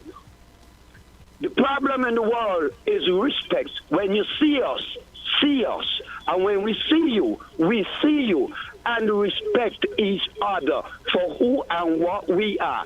Bless. Thank you, Thank you for that call. And I love the point that he drove home. That's exactly the point. But respect. I really You're wasn't in not the mood gonna this say morning. that they're not white, they're not black, they're not Asian, but it's the respect. And if we all start off from a basis of respect, then we should be able to function as a unit. You might not necessarily, like he said, you can't erase racism, it exists. But I think if we start from a point of respect, then we'll be in a much better position to function. You have another call. Go ahead, caller. Trust me, if I go in on this topic, nobody's going to, I don't lose these topics. Go ahead. Go ahead. Yes. I was wondering, in light of that clip that you just played. Yes. If there isn't a way to for the algorithms in things like, let's say, TikTok, Facebook, and so on, to weed them out, because they're more than a nuisance, right? And whether through IP addresses and so on, and maybe sometime in the future, it might come whereby whatever device you use, you have to, it automatically displays your location, right? And so it's trackable, because I don't see why there should be so many scams and so many fake profiles spewing all kind of dangerous stuff on social media. There's absolutely no reason why that should be. I mean, we all talk about the proverbial screaming fire in a crowded cinema. That you don't do that. Well, I don't think you should be allowed to do the kinds of things that we see on social media either. There's a video going around where there's this guy who wants to order pizza, a particular pizza. And before he comes with his order, there's some voice telling him, well, would you like what he has ordered in the last 12 times or something like that. In other words, they're collecting data from you, right? Next thing you know, all about his medical records, his prescriptions, etc., etc. And we wonder, when is it going to stop? And I don't know if you intended to look at what is supposed to happen today with the TikTok people testifying, but I think that would have a lot of implications for what will happen in the future, right? And to me, it should, because at some point we're gonna go to a really dark place if where nothing is private, you know, and that's a scary place to be, if you ask me. Okay, then. Thank you so much for your call. He's absolutely right. You know, sometimes when you go and you Google something and then you go on Facebook after and then they start suggesting posts, it's because they're collecting your data. And today I know the CEO of TikTok is supposed to testify on Capitol Hill because the Americans are so, I don't want to say terrified, but they're very concerned that the app is collecting data, and because the owner is Chinese, that the Chinese government is going to pressure him to share that data. So I think the last thing I saw on TikTok was that the CEO actually said, look, the data is being stored in the U.S. at Oracle, and Oracle is a U.S. company. But some of the Republican candidates, senators don't feel that it's still safe enough. They feel like they can still, the Chinese can still get the data, so they want the app banned completely. In fact, they want them to sell. They gave them an ultimatum to sell their shares in TikTok. So, but to that point, there's always going to be an issue with data. I remember when iCloud came out and people had all these up in arm responses to iCloud that, okay, I put it into the cloud, but who has access to the cloud and where's this information stored and how safe is it? And so there's always going to be that fear now that we're in the technological age. But I'm glad you brought this topic up because it's becoming more and more prevalent. I had one message in me. Yeah. I think I tried calling these scammers while you guys were talking because I want people to understand who these people are, and they're not answering their phone and say because they want to call you. They don't want you to call them. Exactly. And then I see one of the pictures change as I try to call. Oh my! So you know what I just said? Maybe the guy thought, maybe I called a Fed by mistake. This one is on to me. And I'm like, it was so ridiculous. I said, wow. I said to myself, how gullible do they think that I am? But their persistence is what got me. But you know, because even when you call him out, the voice thing is, I think that's important because they probably was looking at that because I'm like, you asked me for my occupation, right, my name, and my where live exactly. Address, occupation, and name. Hold on. You already won. Why they need this? Didn't they pull your name out already? Apparently they pull out my number. I mean, listen, they could have said 800,000. They could have said, okay, a phone and a tablet. Like yeah. That would have been like good enough. If they had just said the phone. Just the phone alone would have been good. For the $800,000, and I'm thinking, student loan paid off. Right? If only it was legit, you know? If only it was legit. Hey, go, caller, go ahead. Hi, good morning, Jamster. Good morning. Hey, what's up? Good morning. Okay. Good morning. Someone alluded to something that in which I did. I just simply responded by give it to charity. Right. Right. I'll be all right. Just give it to charity. it's dangerous, I thought, to have a conversation, because the longer you keep the conversation with them, is more information they will get. Yes, really. true. Very You know? true. But I did not receive a phone call. I just got the message via WhatsApp, and I Yes. just told them to give it to charity. Awesome. Exactly. Good All right, response. so, Thanks. it's good that you're putting this out there too, because there are some gullible persons among Yeah. At one point in time, they were like, "We're real. Do you want me to video call you?" And I'm like, This is getting I serious. said, "This is getting serious." I said, that was like when I crossed it. I'm like, "No, video calls, no." You understand? Oh my goodness. They were hoping you didn't call. They bluffed up. Right, right. They're very bold. It's getting worse, and I'm glad that you brought this up and people are actually calling in, because it seems as though we've all been touched by this. I noticed somebody said, "Don't," like the caller just said, "Don't engage." Don't speak to them, because they're probably recording your voice anyways. Yeah, that's it. And I don't understand if you wonder why they need this information still. Yeah. But listeners, I was telling them last night how maybe my first two exchanges with these people, I remember telling the guy, I said, I wish you would use this ingenuity for something positive. I mean, you're really going through all this trouble trying to fool people into thinking that you're Samsung. It's ridiculous.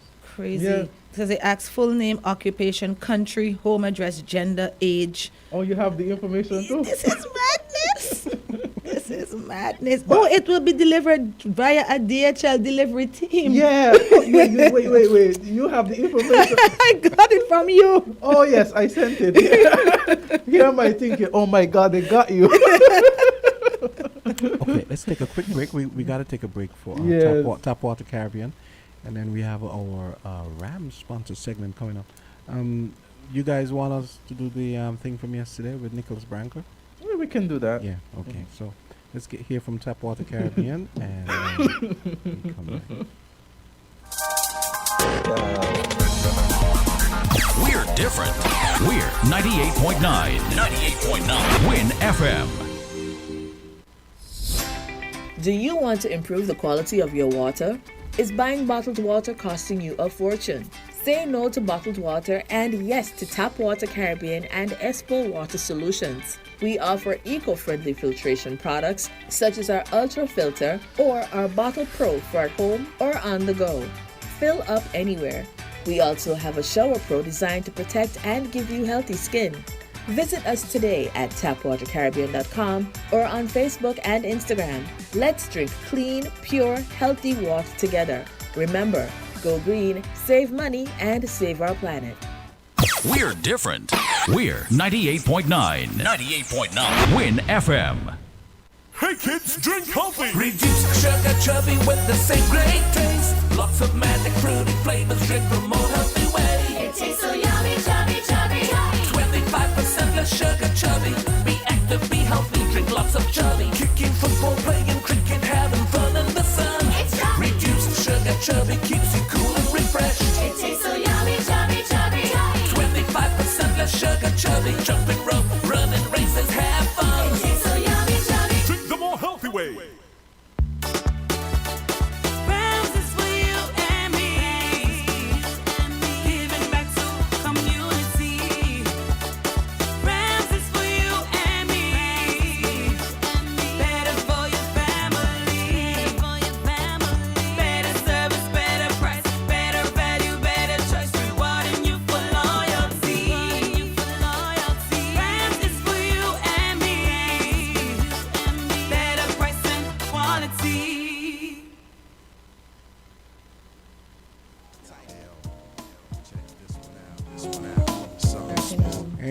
Okay, go ahead. Okay, and we're back. So it's 9:31. Yeah, we really hit our time targets this morning. Yep. So, yeah, remember yesterday we were talking about how it's kind of started with Trinidad not having their soccer competition because of I guess economic downturn, and the government couldn't put in as much money as they normally did, so they decided they weren't gonna. They were giving them money, but it wasn't enough, so they decided not to have it. And then on the Calypso side, they only had one song. They did one song. Yeah. So then Barbados announced shortly after Trinidad Carnival that they were gonna not have the competition. They were just gonna do a big concert the same night. And So Nicholas Branca. so no soca competition. No, Soca so Monarch, yeah, so they're just gonna have like a big concert that night, which works the same because it pretty much. I mean, she can tell you she was there in Trinidad. It pretty much worked the same. Friday night thing. Other it than comes that, back to you the know. same because the big concert that they held, I think they were annoyed because Machel took the night. Yeah. But Machel brought every single person that would have probably Probably performed been. there Exactly. to his concert, and they performed. So they still got the audience. I'm pretty sure they were paid for Yes. performing. So it worked out to the So same thing. But Marshall was the people's winner that night, was he? Machel is always the Well, winner. he's a winner, Biased, right? 'cause he's a promoter of the show and the headliner. Yes. Is it now like a trend? And I was asking Jamster if he thinks it's going to be a trend where they're going to be doing away with the Soca Monarch, and what could be the possible effect of this? Because I think in the clip, from what I heard, the bit that I got through, the guy was saying we need to expand our horizons where calypso and soca is concerned, because we think it's just like, okay, it can only have one tune, one tone, one topic, of course, most of it is satire just to call out things in society and that you want to draw attention to, but does it always have to be just that? Exactly. So I think he was trying to propose a change. So just to let people know, Nicholas Branca is a big producer. He's sort of like the Quincy Jones of soca, and a big producer. He actually studied music at Berkeley. He studied. So he's actually played with R&B artists and produced tracks with Johnny Gill, Shabba Rank, stuff like that, and so I thought he did this. Yes. I really don't think he has any reason to be apologetic about his opinion, because, like I was saying yesterday, if anyone has a right to weigh in on this, it's him. So here's Nicholas Branca. Okay.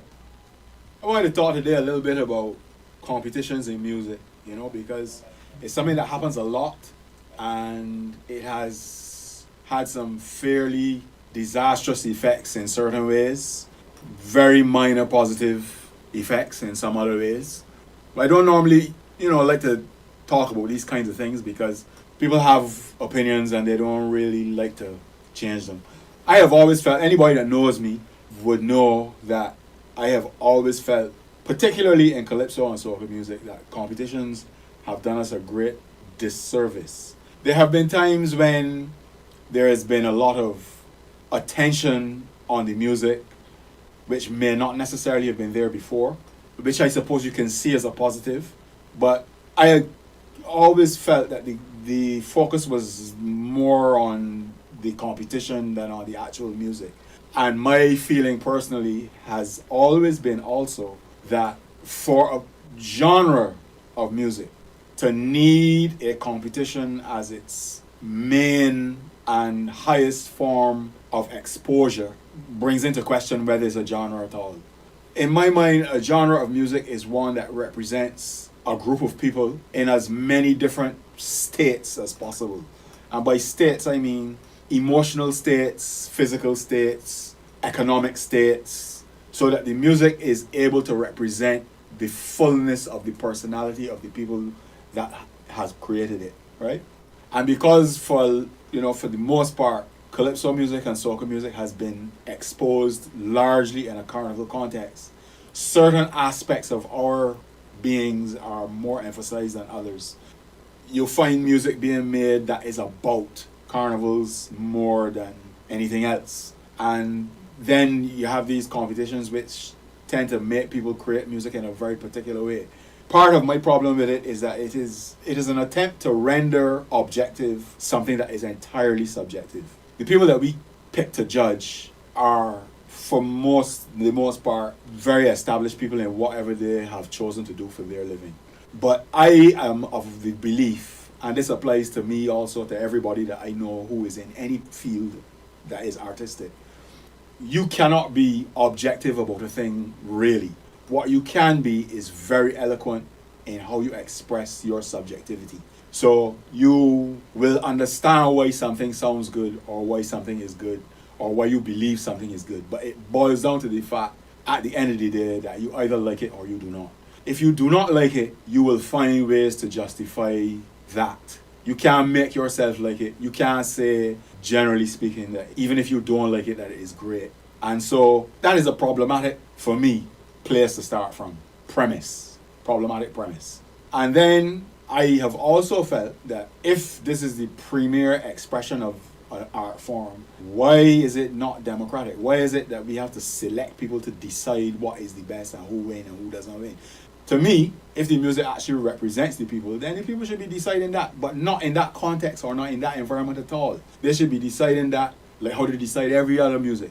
I like that song, I buy in that song. When that artist performs, I want to see that artist. I don't like that song so much, I don't need to see that person.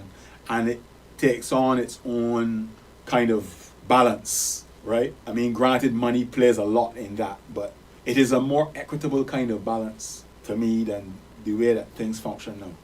And a lot of the performers in my mind that are against the idea of not having a competition are afraid of what the environment that would exist without it would be. Because it is not easy to make a living trying to build a relationship with an audience where they get what they want, which is the only way that you will actually live, but at the same time you maintain a certain level of artistic integrity. That is a very difficult balance to strike, and it's actually not possible to know that you will do it. You can only know you will do it when you have done it, right? And so there's a great deal of fear. There is a certain degree of stability in what a competition offers, which is that, they have these ridiculous points and they, separate it and say you have lyrics and melody and what. So you can actually sit down and strategize how you can fit into this thing because you know who the people are that judging. And so to me, that takes away from the originality of the artistic expression, and it also takes the audience out of the actual consumption of this thing. The other thing that I would like to say is that, if you look, for example, at American Idol and all these other nonsense shows that they have, you don't really remember the people that win. You remember Simon Cowell because he's, particularly at the beginning, he was extremely rude and insensitive to people's emotions, under the guise of being to the point. And in a way, we kind of enjoy that kind of thing, much like with the Donald Trump, you're fired kind of scenario. So that's why, in my mind, it brings a certain kind of gladiator-like behavior to the thing, which is really the opposite of what it should be. And then also, if you gain somebody $100,000 for singing one song and they win, for example, that person, in a sense, is one of the highest paid performers on the planet. I don't know of very many people anywhere in the world that get paid $100,000 to sing one song. And then most of the time, it's hard to see where they can sing it again after that. So a competition, to me, it should be, if it does exist at all, should be a means to an end. It should not be an end in itself. It should be a means of discovering. Those types of things usually happen behind the scenes, where you find people who have talent and you develop them, and then you launch them on the public when they are in a more developed state. If you show the process, then you take all of the mystique and the glamour out of what the actual career can be. So it is, to me, interesting that at this point there is the appearance of the removal of one competition. I really feel they should do away with both. I know you get cursed for saying any things, but I mean, I hear the reasons. I don't know if that's the real reason. I don't know, that's not my business.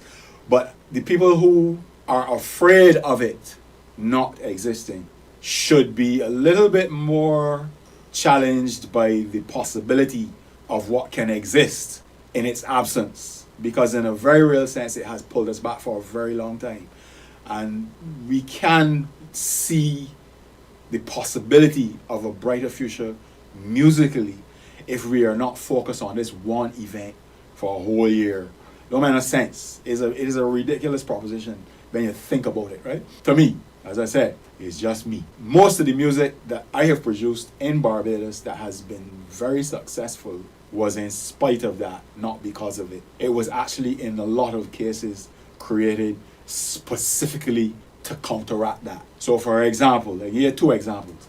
When Edwin came to me with Voice in My Head, I kind of structured it and recorded it and produced it in a way that it did not fit into the existing commentary type thing.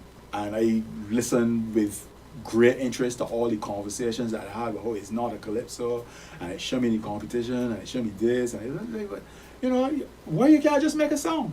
You know what I mean? We just made a song. Why you can't just make a song? And then Pump Me Up was the same thing, because at that time, if you wanted to, you know, get into the parties and all of that, you had to have a fast tune. You had to have a fast tune telling people to put their hand here. And I was like, bruh, we should just make saying that people could sit down in the car and listen to, like how they sit down in the car and listen to everything else. That is what I feel our people need. They need to hear music that we make that is for them, that covers all of their emotions, not just the ones to drink rum or walk up and jump up and things. That is important too, but we need to cover all. Because if you don't cover all, then we're not really making a legitimate genre that represent. You can't call it a genre. It's just a set of thing that you use at a particular time of the year. You know what I mean? The other thing that I want to say is that the idea of a social commentary is difficult to stomach for me.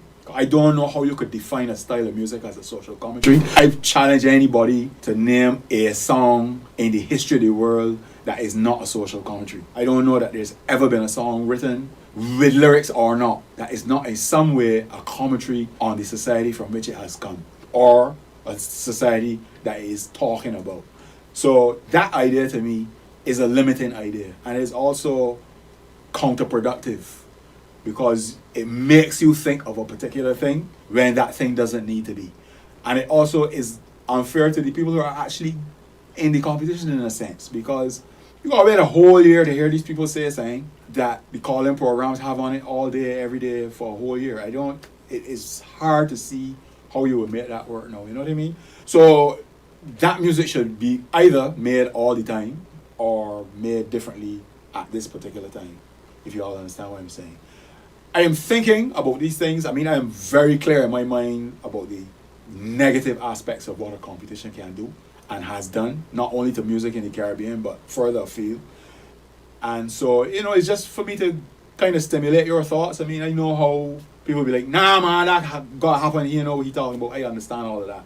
But, you know, just take 30 seconds or 3 minutes and just sit down and think about it for a bit and think about what the possibility could be in its absence. Because it is a worthwhile thing to consider. And for now, I go on. Love you. Okay. Yeah, so that was Nicholas Branco. And what do you guys think? And call us. You're welcome to call us. 466-0989, 662-0989, and 762-0989. He makes some good points. Yeah, I turned off the camera during. I figured give you guys some downtime if you want to make faces and so on. Yeah, understand. Yes. So Okay, I mean, he makes some interesting point. I think that sometimes competition, it's good, it brings out the best, but at sometimes it could be kind of divisive. It could be kind of, you think about the competition more than actually the enjoyment of the music, the playing of the music, and the entertainment of fans.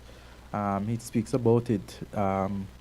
You get this lump sum of money at the end, and you use this one song not to be used again in another competition, Yeah. He that last point is a very good point about, actually Trent even just commented on it, the fact that you have things happening all throughout the year. Right, Yeah. that's And what then stood out during for the talk me. show, and That then it's once a year you just come out Ridiculous. with With this this one song. the radio stations kill it Yeah. to the point that you're fed up hearing it after a certain point, and then you go back into oblivion until the next competition the Yes. next year. Why can't we make music year Caller, round? yeah, caller. Hello, Hi, good caller, go morning. ahead. Yes. Good morning. Good Hi, morning. good morning. Yes. I just called to comment on that's the subject of competition. Mm-hmm. The guy, he made some good points, which I agree with, but what I want to establish is that music, covers a wide, every aspect of life, you see, And competition has, competition has done for Calypso, nothing else could have done. I mean, that marketing thing that you're doing, it would not have worked. What made Calypso powerful is competition. It's just like sport. Would you go to a sport just to watch how fast people could run and how much they could bat? But there is not a competition. They're not coming up against anybody. You know? I mean, that's the attraction. What attracts? Even here in St. Kitts, a Calypso show would be almost nothing if it doesn't have the aspect of competition. That is what attracts, people's attention. Yes. So that's the point I am trying to make. I am an entertainer. I've been in competitions, and I've been in the the music marketing business. They're completely different. Mm-hmm. They're not the same. Yes. With the competition, it's helping to make you artistically better. Mm-hmm. Because you're coming up against other forces. Yeah. And you also have to rely on the opinion of the judges. So it also brings out more of a contribution to the society, than the marketing thing, because the marketing thing, they don't care about the society. They would sell the society. Because it's just about making money. Sheil, listen, I agree with Nicholas with most of what he said. The only thing I don't agree with is, and probably to your point, I think that's what you're saying too, is that I feel like if Calypso competitions weren't held, Calypso would be all but dead. So I think, I feel like the Calypso competition should stay. And Calypso. Yeah. But to his point though, caller, what do you think about the frequency? Because how many jobs do you get to go sing your Calypso after Carnival in St. Kitts in particular? Do you get an influx of jobs just during Carnival and then you kind of go back into oblivion, so to speak, until another Carnival? No, you do just like the Carnival, because you're serving the Carnival. Mm-hmm. The Carnival goes into oblivion until the next time around. But what they make in one time around, other businesses don't make all year working. It's macro and micro. So we have to look at what we do at the macro level. So therefore, we're supposed to make money, real money. In other words, we should be well compensated. Because it's when we go into oblivion, we go into oblivion in this sight of the public. Right. But that's the time when we are working hard, trying to create something that could be more impressive next time around. Right. I feel like soca could quicker do without a competition aspect than a As opposed to Calypso. Yeah. Well, it is breaking up. Hello? Hello? She'll change your position maybe. You just kind of broke up. I didn't hear. We couldn't hear what because you said. at parties, soca is played, so it gets that kind of attention throughout annual, like every day, push, right? And the push. But with Calypso, it's not as played at these events as soca would be. Well, Candy, what I meant about the, I think you misunderstood what I meant about that. That was a good point as well, which I did when we were talking about what Patty talked about, like the talk shows. What I meant was, let's say something happens at say now, and people are talking about it on the talk shows, and then the thing we normally do, oh boy, I can't wait until December to hear the Calypsonians sing about this. So that's what he was saying. He was saying, I mean, it's a little ridiculous. Yeah, we're serving the society, really. Yeah, but honestly, I because think what people you- don't Hold know on. some of the things that happen until you guys highlight it in your songs.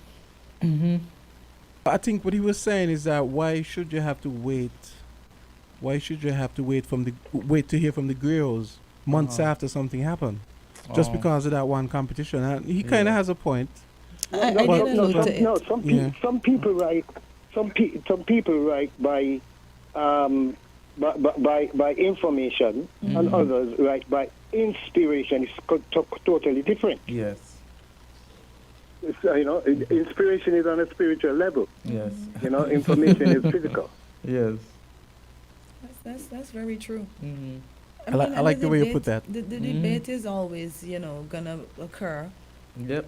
But I think I like the point where you say, the calypso is always looked forward to, and the competitions, basically putting the competitions to rest, would kind of kill that genre. I think it would. I think it would greatly affect the calypso. And personally, sorry to interrupt, but personally, the carnival without the calypso would not have been the same way. Yeah, the calypso would not be the same without the carnival. Yeah, it would. It would complement each other. Agreed. Yeah. Agreed. Calypso is a staple. But at the very least, you guys can. Okay, I understand the economic challenges as far as what I'm gonna say. But it would be interesting. It would be good if the Calypsoans try to put out music year round. Yeah. I mean, rather than tying it to carnival. Yeah. Because I think if the topics are timely, the concepts are timely, and not I think timely, that's but exactly what interesting. Nicholas was saying, and I do exactly. But agree, wouldn't that because mean that it would be, so to speak, a full-time job for them? Because we realize that some of the Calypsonians, their entire life isn't surrounded about writing calypso. Right. Some of them don't even write their own music. I mean, their own music or their own lyrics. And some of them have full-time jobs. And to his point, it's inspiration, and you're not gonna be inspired every day. But on the economic end, if you're performing year round, you're making money year round. Yes. Excuse me, ma'am. Can I call back? Can I call you back? Of course. I would listen. I would listen in a bit, but I'm about to do something now. Yeah, so, sure. So, but we're grateful for your I'll call comments. right back. Thank you so much. Thank you very much. You guys know who that was, right? Yes. We heard you say Shield. Shield. Yeah. But I appreciate his comments because it makes you think, and he's in a perfect position to comment. Because sometimes you don't look at all aspects of it not being in that industry. For instance, the inspiration point. I think we have a call. We have a call? Hello. Caller? Yes. With regards to the competition part of it, I think it would be unfortunate if we left that out, because it's so much entwined with the development of calypso in particular. Yes. Right? And to leave that out would, I think, be contributing to the demise of calypso. I would think. If you look at, and it wasn't always this way where you just wait for carnival to have calypsos. There were times when there were some very prolific writers and singers like Sparrow and those people. The fact is, if you're good and you produce good material, it doesn't matter what time of the year, it will always gain interest. Yes. And another thing about competition, you realize the world seems to be trending towards competition in the art. When you look, for instance, at how shows like America Got Talent, you think of all of those kinds of shows. You think, for instance, of the Eurovision Song Contest, those sorts of things. You realize that they're actually following the lead of calypso, how calypso was going. All right, so we may not be doing something bad in terms of how we develop and change, how calypso evolves. Okay, and remember too that there's nothing wrong in having some kind of climax around Carnival, with all this competition, all these artists having some kind of climax, because to look at the economics of it, one of these things that always separated capitalism from, let's say, communism. Communism did not have a way to deal with artists in terms of how do you determine the value of people's work, Yes. right? The market is what does that. Yes, And so yes. in these things, I think it's best left up to the market. If you're good, you're going to get an audience anyhow, right? If you're bad, well, not so much, right? I think it's probably a good, rather than be picking winners and so on, to leave it to popular demand, the market, those sort of things. I think that would do more for the development of any art form, I would think. Okay, Mac. We have another call coming. Caller, go right Thank you so ahead. much for your contribution. Thank you, Mac. Hi, go right ahead. Hello. Hello. Good morning. Hi, good morning, guys. Hey, what's up? Listen, I know you're close to your cut-off time, so I'm going to be quick. I listened to the clip, and Mr. Branca did make some very, very solid points.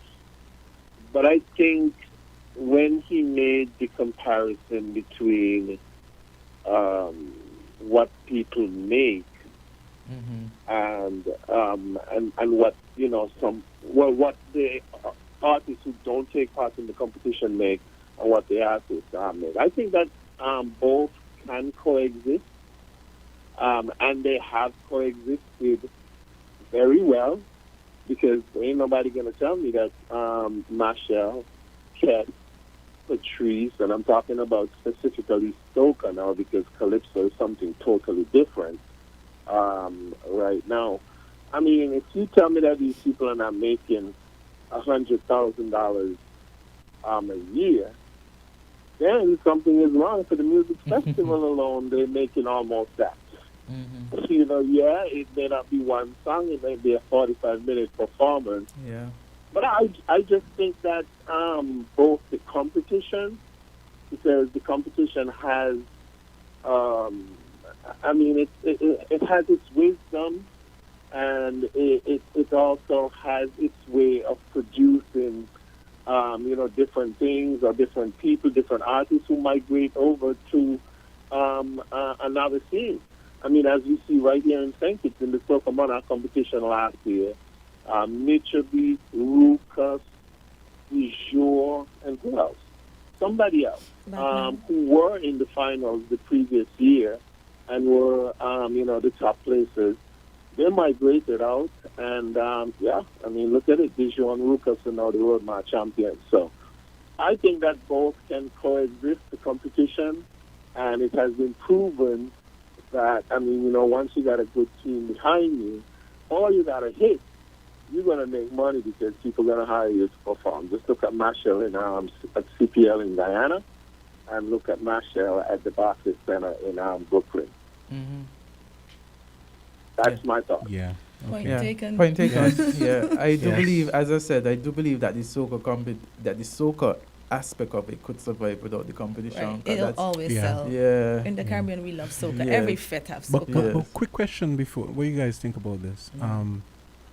It could probably work for Trinidad and Barbados, but Yeah. what about the smaller carnivals like St. St. Kitts? Kitts. Right, that was Even- my question. But haven't we kind of transcended, like the caller just alluded to, because we have the power soca, is it soca we call it? The power soca one, And and then we groovy. have groovy. Mhm. So it's already pushing them to push the letter, go further. Don't just sing one type of song. You can participate in both, because Mr. Hype has done both for Yeah, years. but what I mean is, let's say, for example, because I remember, I think it was just after COVID when, I think a few years ago, before COVID, maybe 2018, Yes. when Trinidad went to one song, and then they did it here. Oh, yeah, and yeah. a lot of people up in arms. Yes. And we tend to Do maybe, what? yeah. Yeah, what So the others you, said. you guys think that maybe I don't think it's gonna catch on quite yet. Yeah. in terms of cancelling it, In right? terms of canceling it, at least I hope for the time being it doesn't, because I think we still have a lot of room for growth. and to perfect our art before we That's go exactly to why I that asked the question, extreme. yeah. Mhm. And I think we look forward to both. I will not deny, I wait patiently to hear calypsos because Yeah, sometimes I like- things that you don't even know happen, they come and they give a report on it in song. Yeah, I like my calypso. Right? So I don't think we're quite at that stage yet, but it's something to give thought to. I like the whole idea of expanding. So you're open for more, you can attend more Expanding the competitions. palette Yes, and, and expanding the genre. Yeah. I like that idea. Even Mr. McMahon called and he alluded to Eurovision. Yes.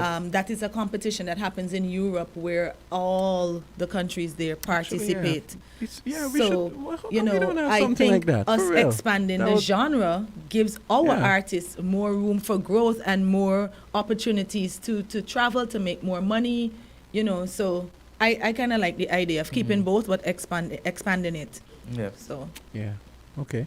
So we have to leave it there. It's 3 minutes after 10 o'clock. As you guys know, that Yeah, they're we gonna be start they're past gonna be three. they're Yeah. gonna be doing that Carib Yeah. Wave thing. Past 10, sorry. Yeah. Past 3. He's already wrapping up his day. Yeah. So Trent told me that they're gonna be calling at some point. We don't quite know exactly when. So. All right, well, we'll listen out. Well, Kinda earthquake anxious. comes unannounced. True. At least the tsunami is, if we're lucky, we get some lead time. You get a right? warning because it happens after the earthquake. After the earthquake. Yeah. But Okay. it's been a great day. I've loved this time with you guys. I really Yes. appreciated our topics today. Yes. Is that fuchsia? My shirt, I think maybe like a bright pink. Yeah. Okay. Primrose. Primrose? Is that a color too? Primrose? Okay. It is. I just go with the normal. I'm into pink, events, blue. so colors are my primary- thing. You're the primary color Primary guy. colors. And then someone might say, what type of green is it? Not into the I might go pastels. into, okay, maybe it's a forest green. So you're wearing a baby blue shirt. Yeah, a baby blue shirt. Not yeah. just blue. Yes. Or pastel. Isn't that what they call powder blue? See, Uh-huh. you might be onto something. We might have a place for you at my office. Events extraordinaire. Has a I don't know. place for I you. don't know about that. Okay, guys, it was nice. So we gotta be back tomorrow, and Yeah. for the Friday, the big Yeah. Friday event on Island T. Yeah. Awesome. Have a Okay. good day, everyone. Have a good day, everyone. Okay, great. Found the sound 98.9 FM. Sardine have a new vibe. Brunswick Sardine have a new Brunswick Sardine fillet. It's a